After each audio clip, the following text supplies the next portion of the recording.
Hello whiskey lovers, and welcome to another one of Mark's Whiskey Ramblings. I'm in Boulogne-sur-Mer, and to be honest, when you're on the outskirts, it's actually a bit of a grey area, a grey port city. But when you get into the city centre, here, the fortified old centre of town, all the way on top of the hill, it is quite a beautiful place with these quiet corners, just like this one, very close to the Valentin Hugo Jardin. It's a beautiful city with ramparts all around, a basilic and whatnot. And I felt this was a lovely, tranquil corner to make another rambling. And in this case, it's a rambling of a GlenAllachie. Now, before 2017, no one spoke of GlenAllachie. It was a bit of an obscure malt, basically, for the blenders. But then Billy Walker took the reins and he actually put this Speyside malt back on the map for sure. He started re-racking some of the malts and started bottling it under GlenAllachie. Now it's GlenAllachie with a capital A in the middle, just like he did with Glendronach and Benriach when he owned those two distilleries. He sold those and then, well, he couldn't sit still. He bought GlenAllachie and decided to make GlenAllachie a top malt again. And what I have here is a single barrel, and in this case, a Sauternes barrel. Now, Sauternes, or Sauternes, as I say here in France, apt, isn't it, is of course a beautiful white wine.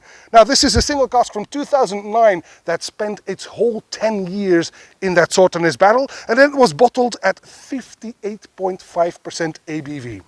There's only 305 bottles that were that the barrel yielded, and this is what I will try today. And you can see that it's got this copper sheen, it's more than full golden, but not yet bronze. It's a coppery color, and that's obviously from the wine barrel in which this GlenAllachie spirit matured for the full 10 years. Right, the GlenAllachie 2009 single Sauternes barrel, 58.5% ABV on the nose.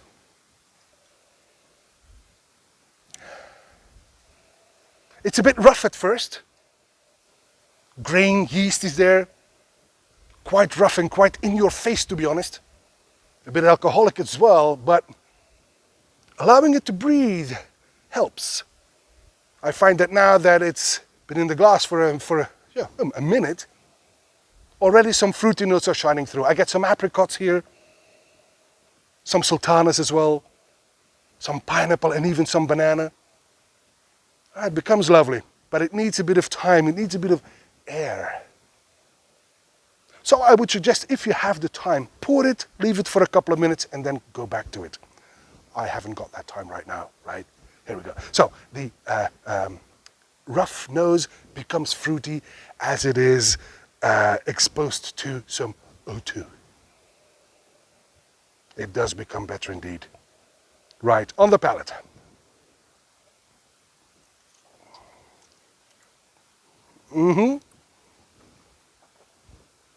Nicely oily, but hot. Ooh, very spicy indeed. The Sauternes barrel here has actually delivered a whole panoply of spices and some tannins as well. Ooh, this is piquant. This is, I'm gasping for air, as you can see. And it's got nutmeg, it's got white pepper, it's got licorice, tannins, some cashew nuts in there, some chestnuts as well. And it takes a while for the fruitiness to shine through, but here it is. Again, the apricots, the peach, the banana, the pineapple. So again, you need to let your saliva glands go into overdrive to quench those wood herbs, those wood spices, to make it more palatable and to make the fruity side of this malt shine through on the finish.